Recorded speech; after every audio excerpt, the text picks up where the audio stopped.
She's known for her energetic performances in her family's band Superfuria. Typically, when the singer Roxana Alcocer, better known as Roxy, takes the mic, she belts out popular songs without missing a beat. But these days, the 33-year-old can barely speak without coughing. Sorry. Roxy is at home in quarantine after being diagnosed 12 days ago with COVID-19. At the back of my head, I'm like, how did this happen? It just, like I said, this can just slip in right in and you don't even see it because, like I said, we have a whole list before you come into this house. You have to sanitize your shoes, put your clothes in the laundry, and, we have, even me going at work, I have a Lysol, so I spray my working area every day. Before I enter my car, I spray my car, and next thing you know, it's right in your home.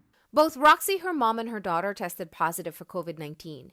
3 weeks ago, her mom was the first to show symptoms, and so the entire family went to a private clinic to get tested. Waiting for that test results, you're praying, please, let's hope not. But we have to face reality. And unfortunately, my 1-year-old daughter was positive, and all the rest of the family, including myself, came out to be negative. And that's the rapid test. And then, and sorry.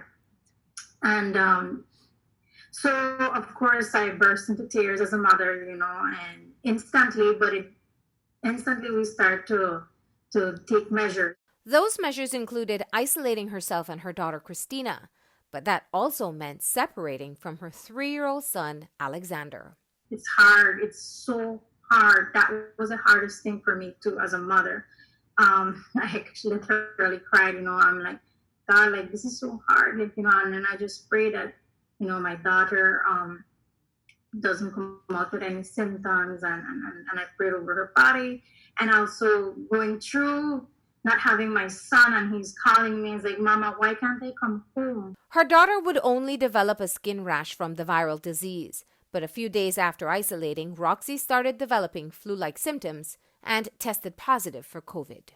It starts very small, and yes, I actually did get the no taste, no smell, and that was another one too, that I believe more anxiety kick in there when you have the Vicks right on your nose, and you're like, I can't smell this, I can't taste my food, and so that was like a big shocker to me, like, wow, what this corona can do to your body senses. Yes, it was horrible. It's a horrible experience that anyone has to go through. Wow. You start with the throat ache, then you feel like literally an elephant, foot is in your chest, and it's compressing your chest and your lungs, and all of that, I just took it as, I still have the strength to take care for my child, because there were times that I didn't even want to give a bath to my daughter. I was so tired, and they had a breaking point that I told my husband, you have to take over because I need to go to bed. I need to take a 3 hours bed and nap because I was so exhausted. I literally felt like a bulldozer went over my body, and it's just so painful to go through that, and you can't really breathe, you get tired and so fatigued, and you get tired of coughing, and it was so unbearable at that point. I did have a cutoff point, and I have to say that I have a good husband that he played a big role. He's negative, thank God, and so he was the one that he had the cleanup campaign all set up. On Wednesday, Roxy shared with her Facebook followers her diagnosis. She hopes it will help reduce the stigma around the disease and pleads for the wider community to support those battling the virus.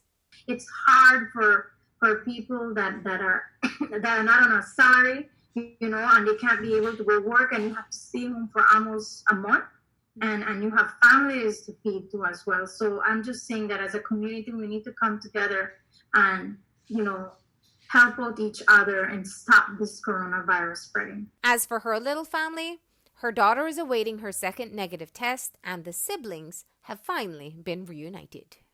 So Christina is at day 21, so we, her infectious period has already gone. So we brought them together, and that was a joy. Yesterday we brought them together. So after we sanitize all the toys and clean, and that was an amazing feeling. While Mama still has to use her mask to protect them because I'm still at day 12. I can't wait to really get the negative results so that I can actually kiss them because I have not kissed both of my babies as yet. Not my husband. You guys need to do your part. It's not all about when you get sick, you're gonna go visit the health system and you're gonna say, oh, but there's a lot of people that wait. But you guys need to do your part at home so you guys don't give it to someone that can really, really have a hard time with this. And it's sad to say that a lot of people are losing their lives, and it's us that has the responsibility not to continue spreading this coronavirus.